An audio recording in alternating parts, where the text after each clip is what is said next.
adalah nikmat sehat dan kesehatan. Nikmat kesehatan jauh lebih berharga daripada nikmat berupa materi harta apapun. Karena sebanyak apapun aset kita, harta kita, ketika nikmat kesehatan yang dicabut oleh Allah, maka semuanya tidak akan ada. Maka mari setiap hari kita tingkatkan rasa syukur kita kepada Allah agar supaya Allah terus menaungi rahmat kepada kita. Bahkan Allah terus menambahkan nikmat-nikmat. Semakin kita bersyukur kepada Allah, maka Allah semakin perhatian kepada kita. Pada malam Senin yang lalu kita membahas bahwa Allah merahasiakan masa depan umat manusia, hambanya, termasuk itu.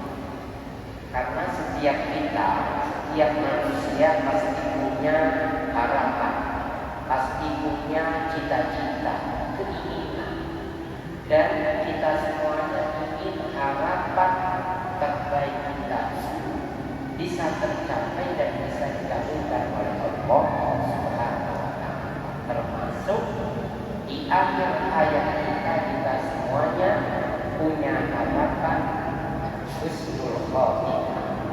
Tapi semuanya itu masih misteri. Kita tidak tahu apa yang terjadi dalam kehidupan kita setahun lagi, 2 tahun ke depan, 10 tahun ke depan.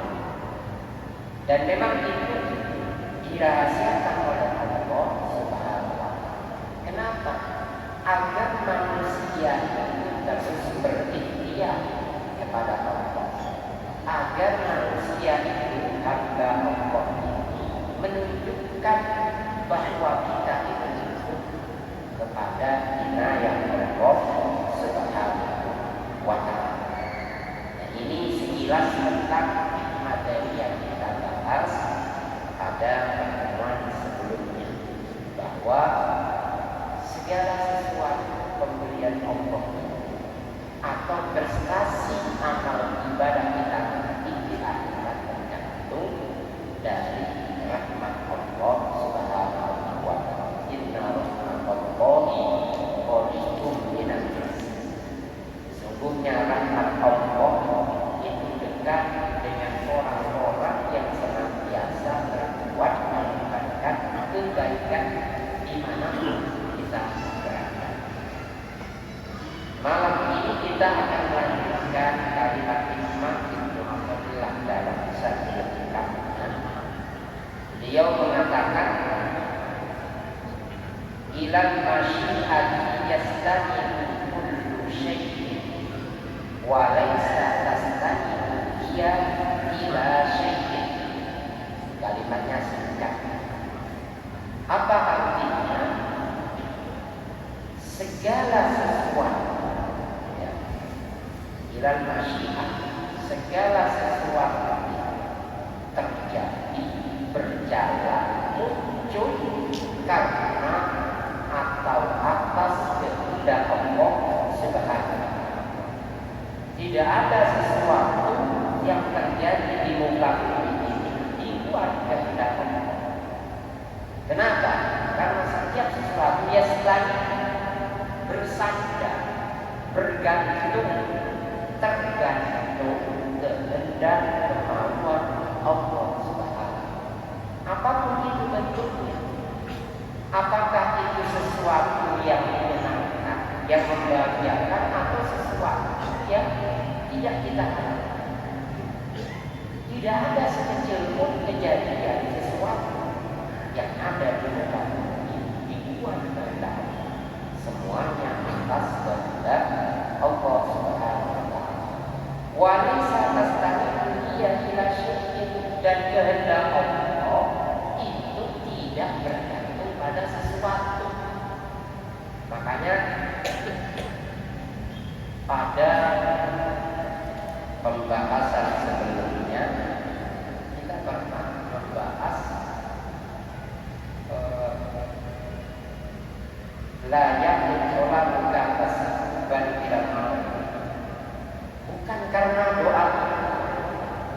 bukan karena ibadah kita Allah mengabulkan harapan kita. Kita berdoa siang Allah kabulkan bukan karena doa kita, tapi karena memang rahmat Allah Subhanahu wa ta'ala. Tapi kan ada faktor-faktor yang menarik turunnya rahmat Allah Subhanahu wa ta'ala. Pada intinya segala sesuatu atas nama. Kalau keyakinan ini yang kita tahu, maka pertanam keyakinan, keimanan yang kuat dan sehingga ketika kita ditimpa diuji masalah apakah ujian hidup dalam keluarga atau dalam hal ekonomi kita atau usaha kita, kalau semuanya tertuju kepada kehendak Allah selesai. Contoh, misalnya kita kehilangan sesuatu yang kita cinta, mobil, rumah atau benda berharga yang lain yang sifatnya dunia. Tentunya ketika kita kehilangan sesuatu yang kita cinta, perasaan sedih, perasaan galau itu naluri kemanusiaan, wajar. Tapi ketika hati ini disadarkan bahwa kullu syai'in ala masyiatillah, setiap sesuatu atas kehendak Allah, maka kesedihan itu tidak akan berlalu, kegalauan tidak akan berkepanjangan, maka ketenangan yang akan menjadi perasaan kita ketika kita menghadapi ujian Allah Subhanahu keyakinan. Maka kondisi pikiran, tubuh kita, hati kita tergantung keyakinan kita kepada Allah Subhanahu wa ta'ala. Yakin bahwa Allah itu berkehendak dan Allah ya'lamu ma, Allah tahu apa yang kita mau. Allah tahu bahwa a'lam ma la ta'lam.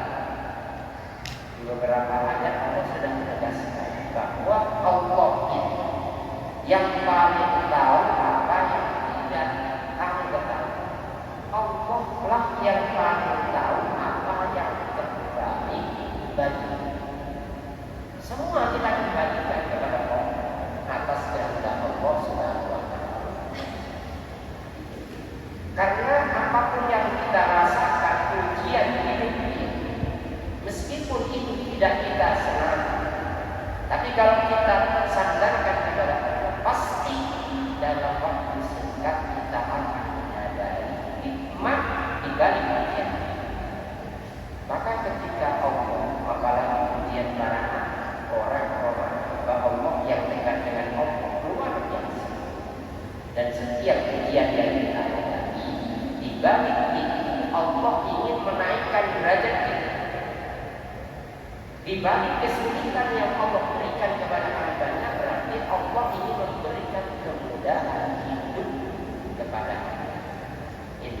Inna ma'al usri yusra. Jadi ini yang harus kita bangun, keyakinan seperti ini. Kalau segala sesuatu yang terjadi kita yakin dan kita sandarkan atas kehendak Allah, maka ini akan membuat hati kita selalu dalam kendali Allah Subhanahu wa ta'ala. Apalagi masalah rezeki, masalah harta, kebutuhan hidup duniawi yang sering membuat kita itu khawatir dalam hidup. Padahal semuanya sudah diatur dan semuanya akan berjalan atas kehendak Allah. Bahkan nasib kita, rezeki kita itu sudah Allah tentukan sejak kita berulang. Maka tugas kita apa? Tugas kita adalah berikhtiar, menjemput, berusaha mencapai ketentuan Allah Subhanahu wa ta'ala. Jangan terlalu berangan-angan kita hidup para jamaah, karena hidup di dunia Jangan terlalu berangan-angan ini, nanti kalau saya sudah umur saya ini jadi begini, nanti kalau tahun saya sudah begini saya ingin menyanyi. Jangan terlalu berangan. Di dalam Quran surah Al-Qalaq ayat 3 Allah berfirman, wa yarzuquhu min haitsu la yahtasib wa man yatawakkal 'ala Allah fa huwa hasbuh innallaha balighu amri. Apa artinya? Allah itu akan memberikan rezeki, akan mencukupi apa yang kita butuhkan, bahkan dari jalan yang tidak diinginkan, dari jalan yang dibuat perhitungan nalar. Kalau otak logika ini kan kita kalau ingin mendapatkan uang harus kerja dulu. Tapi kehendak Allah lain. Allah bisa memberikan sesuatu yang tidak kita minta. Allah bisa memberikan sesuatu sebelum kita kerja. Karena Allah sudah punya rencana yang kita lakukan dalam Al-Quran. Apa syaratnya? Kalau Allah itu memberikan rezeki mencukupi semua yang kita inginkan dan haitsu la yahtasib,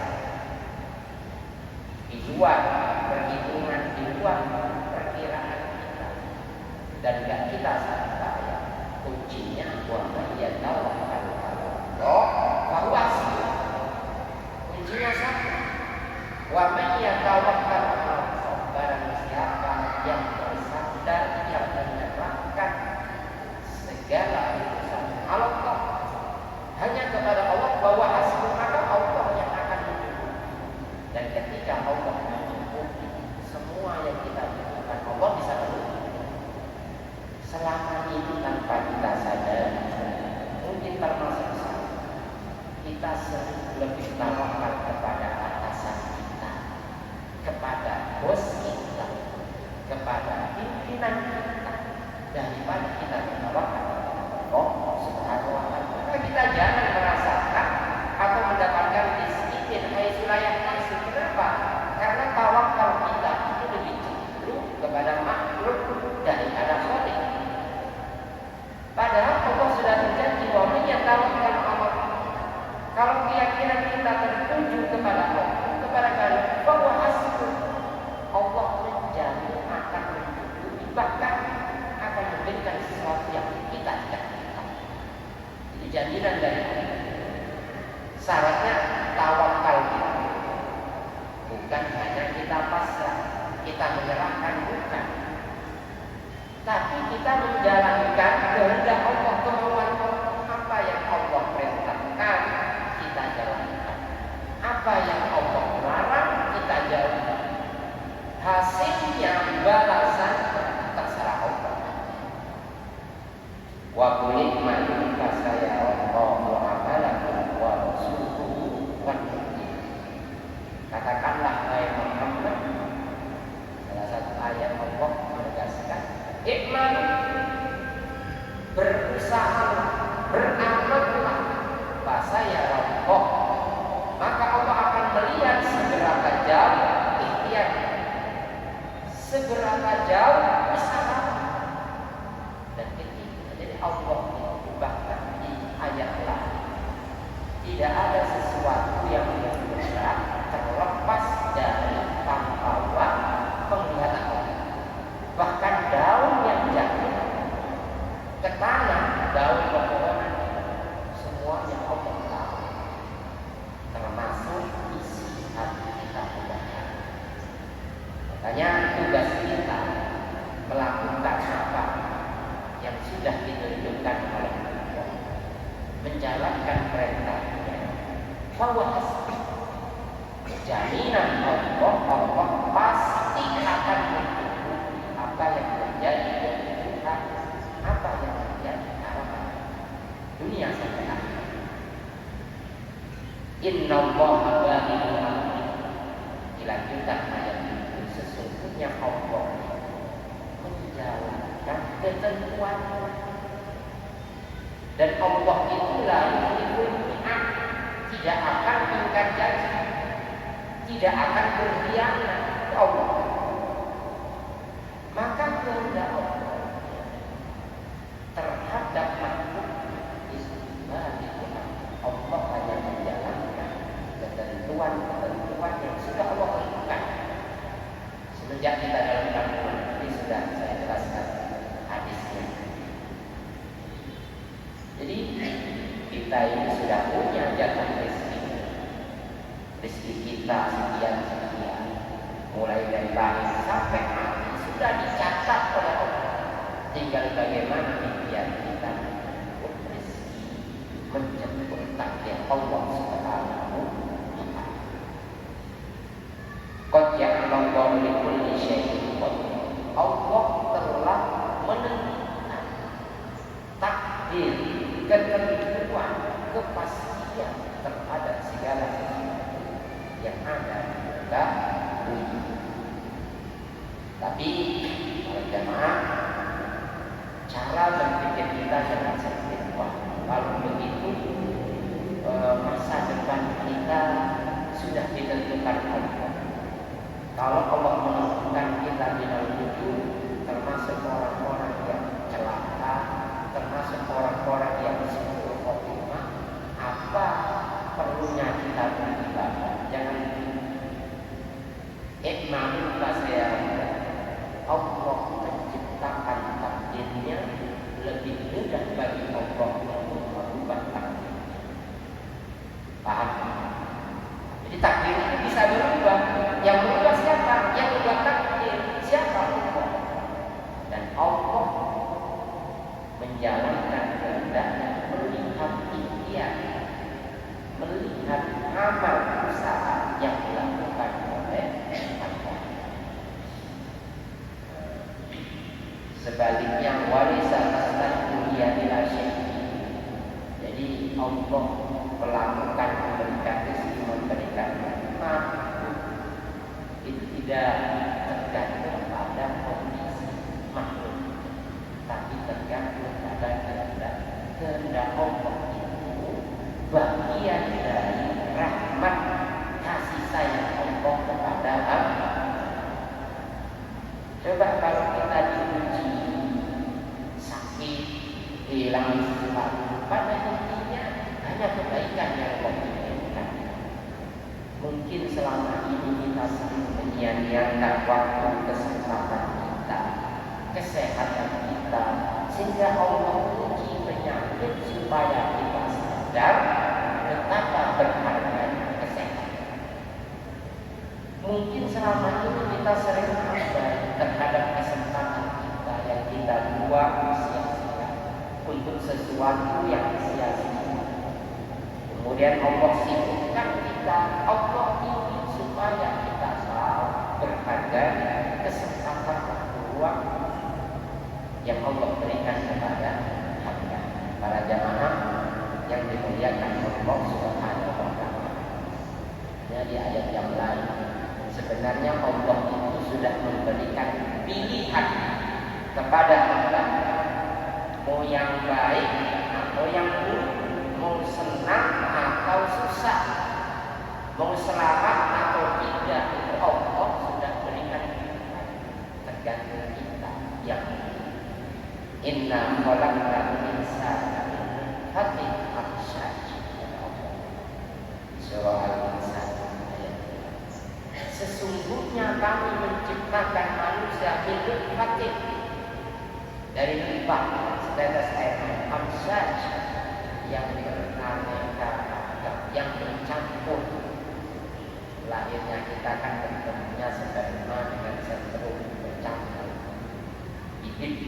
Nabtali, kemudian dari percampuran bertemunya sel telur dan sperma itulah jadilah janin. Kemudian kita dilakukan nabtali. Allah nanti ingin menguji kita. Bajahana sami'an basiro. Allah berikan kita pendengaran, Allah berikan kita penglihatan, supaya kita bisa mendengar, supaya kita bisa melihat. Inna hadaina sabil, sesungguhnya ini yang perlu kita pahami.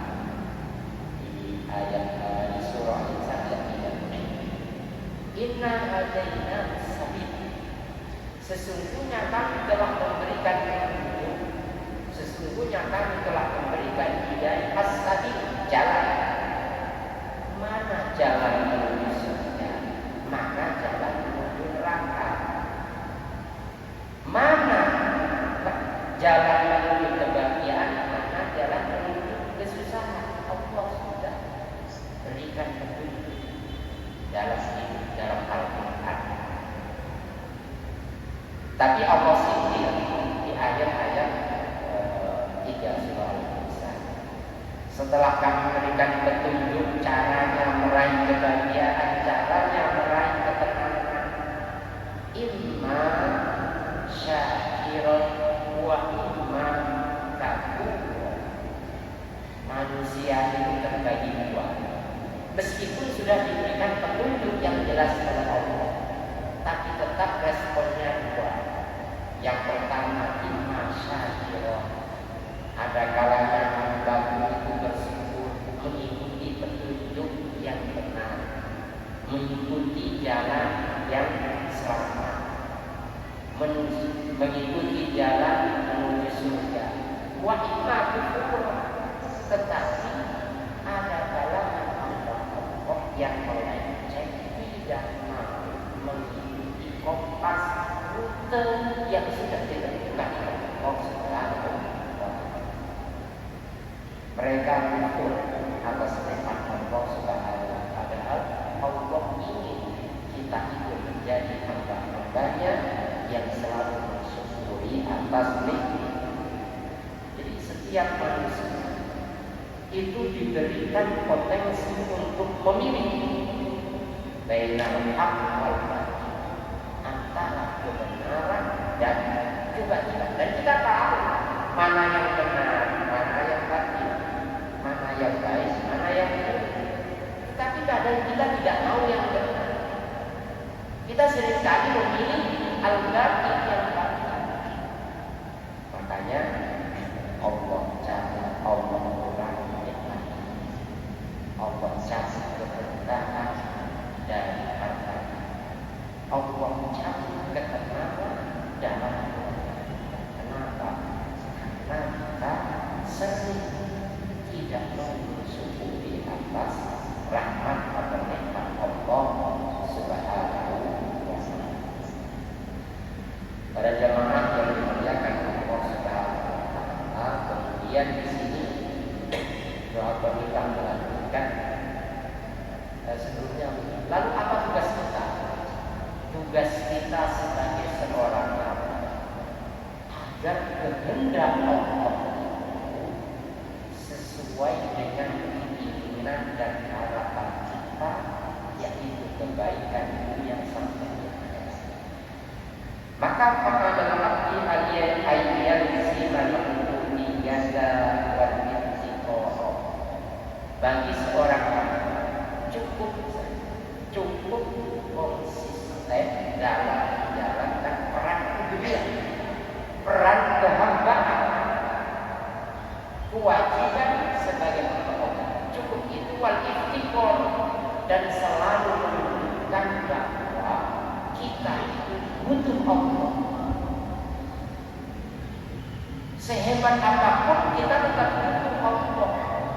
Kadang kalau manusia diberikan banyak nikmat dan lupa, banyak cerita Fir'aun jika diberikan kekuatan, kekayaan, kekuasaan, bahkan itu memproklamirkan dirinya sebagai Tuhan. Tidak butuh lagi kepada Allah. Sementara tugas kita selama kita konsisten menjalankan peran dia, menjalankan ibadah sebaik mungkin sesuai kemampuan kita. Alhamdulillah. Kemudian kita selalu di hadapan Allah menunjukkan minat fuqara, kita betul-betul kepada Allah, butuh rahmat Allah, butuh inayah pertolongan Allah. Cukup itu tugasnya. Maka Allah akan mengikuti apa yang menjadi kebutuhan dan harapan kita. rubbama dallahumul adabu ala tarkib tolab dan ala ismati wasjibolan bidikri an masalah. Kata itu apa? Kadang orang seorang hamba yang sudah mencapai arif dekat kepada Allah seperti para aulia, dia kadang mereka malu untuk berdoa kepada Allah. Sebagai apa? Sebagai adab, malu. Jadi pasrah saja. Iktimadan karena berkeyakinan ala ismati atas ketentuan Allah Subhanahu wa taala. Tapi kita belum mencapai mampu ini. Orang yang arif, orang yang betul-betul merasa dekat dengan Allah, para aulia itu seperti lupa kepada Allah, sudah merasa dosa kepada Allah. Ya, kalau kita ini merasa dosa kepada Allah ketika kita meninggalkan perintah Allah, sholat, baru merasa dosa. Kadang tidak merasa dosa. Para aulia satu detik lupa kepada Allah, itu sudah merasa dosa. Sehingga wajar kalau kadang para aulia itu tarkib tolak, meninggalkan doa. Kenapa? Doanya meminta, tapi kita tidak pandai berterima kasih. Allah itu tanpa diminta, Allah meminta yang melebihi yang kita minta. Dan Allah itu tanpa pamrih ketika memberikan sesuatu kepada hambanya. Tapi kadang hambanya termasuk saya yang tidak tahu ini. Kita meminta, tapi tidak pandai berterima kasih atas pemberian Allah SWT. Maka al-Qur'an kita orang yang sudah mencapai puncak ketinggian kedekatan kepada Allah itu kadang malu kita berdoa. Ya kalau kita pemahaman kita yang harus berdoa karena doa perintah Al-Quran pukul ibadah. Setiap sholat kita meminta. Cara kenapa sebagian minal arifin orang yang sudah dekat dengan Allah mau meminta, mau berdoa kepada Allah karena mereka istiqolah saking sibuknya untuk mengingat Allah, saking sibuknya berpikir kepada Allah sampai mereka lupa meminta kepada Allah Subhanahu wa taala. Kalau kita jangankan dengan Allah, kita berdoa saja rajin kalau kita dapat masalah. Kalau masalah selesai lupa, sudah tidak berdoa. Jadi kita doa itu ada maunya. Kalau kita dapat masalah, pasti rajin doa, rajin ibadah. Kalau masalahnya sudah diselesaikan oleh Allah, permintaannya kita berikan, malas lagi berdoa. Kita termasuk saya, karena makom kita masih sering lupa kepada Allah, masih sering jalan kita jauh dengan Allah Subhanahu wa taala. Para aulia itu malu meminta kepada Allah. Kenapa?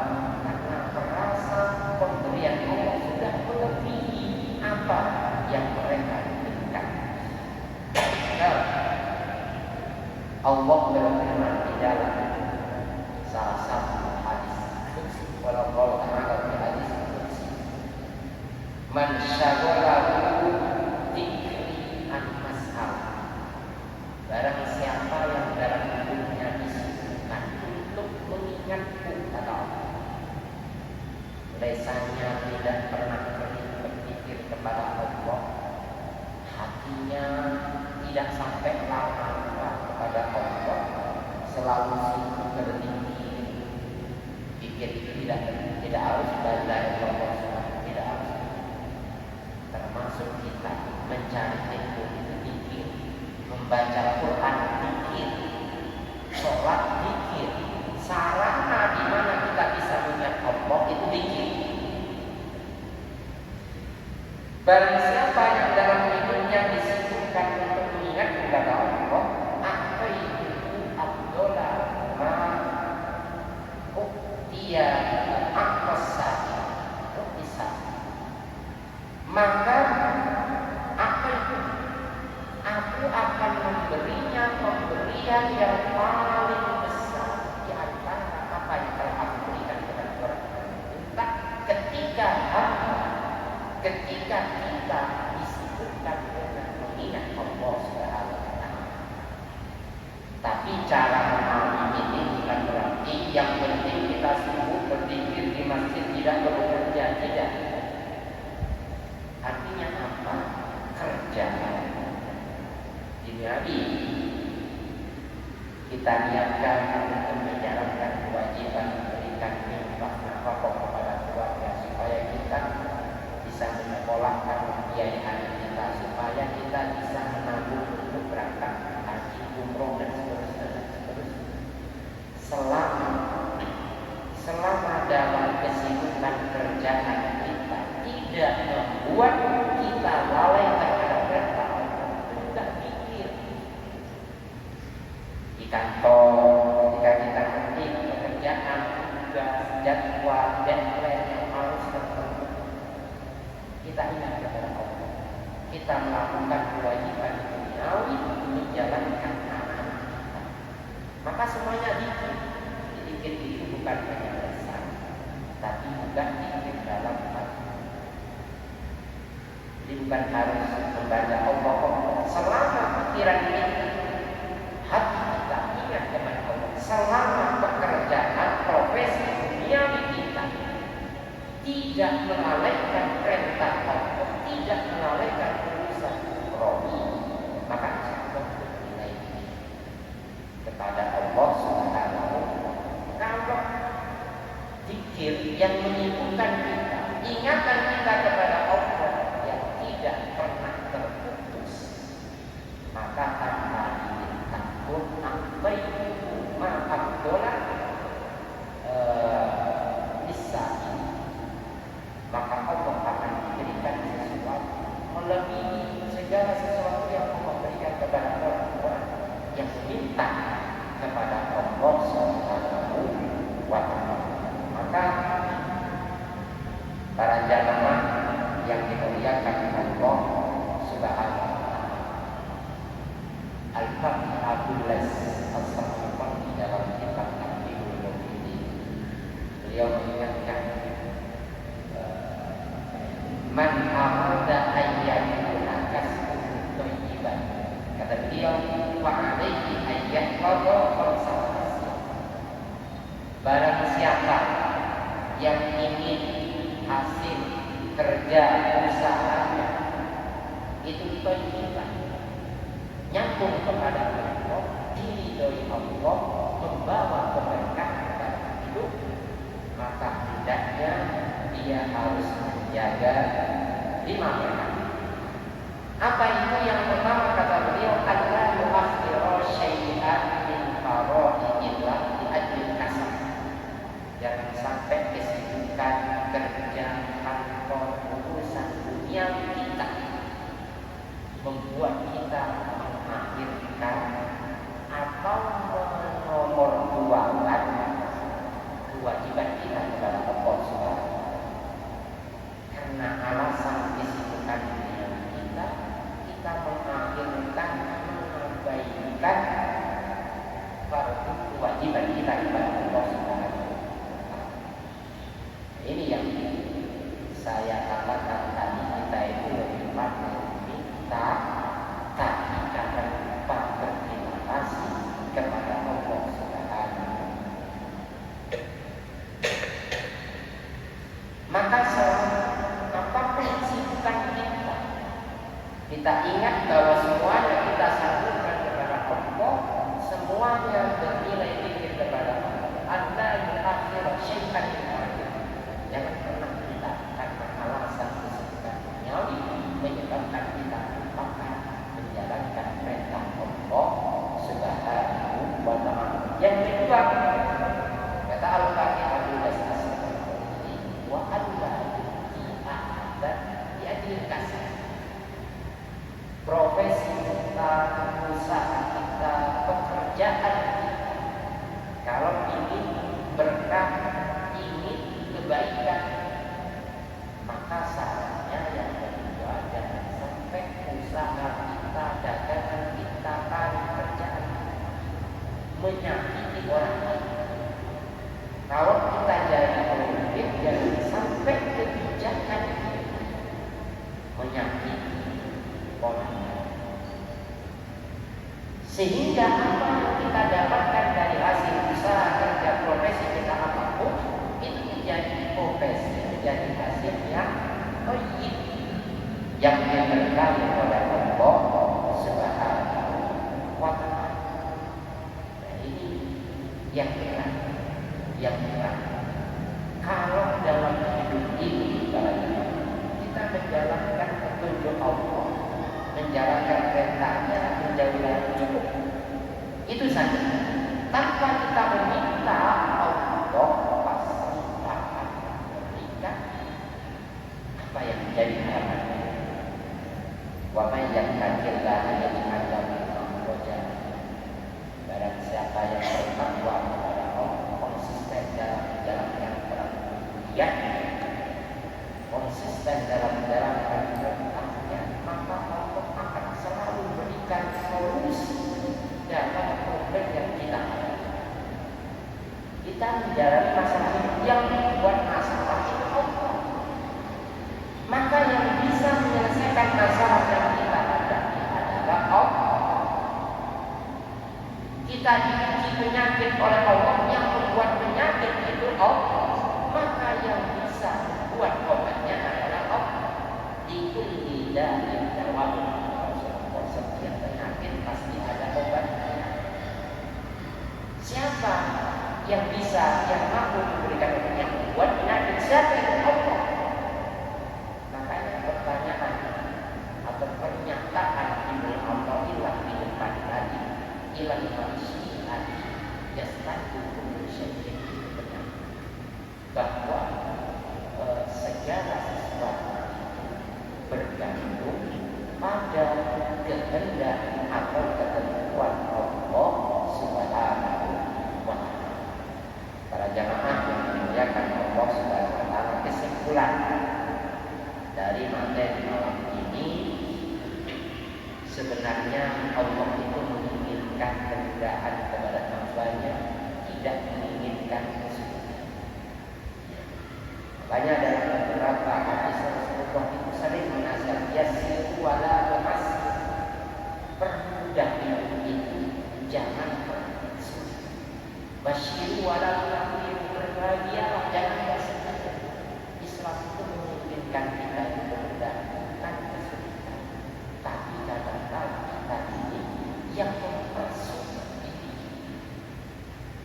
Allah perintahkan kita sholat agar sholat itu jadi penolong dalam hidup kita. Tapi kadang kita malas, sehingga sholat kita tidak bisa memberikan solusi terhadap problem hidup yang kita hadapi. Jadi yang banyak itu kita inginkan tidak mau didapatkan oleh Allah Subhanahu wa ta'ala. Tugas kita berikhtiar, beramal, kemudian berdoa, kemudian setelah itu tawakal, serahkan sepenuhnya kepada Allah Subhanahu wa ta'ala. Jangan terlalu berangan-angan yang tinggi. Insya Allah Allah akan memberikan apa yang terbaik kepada hambanya.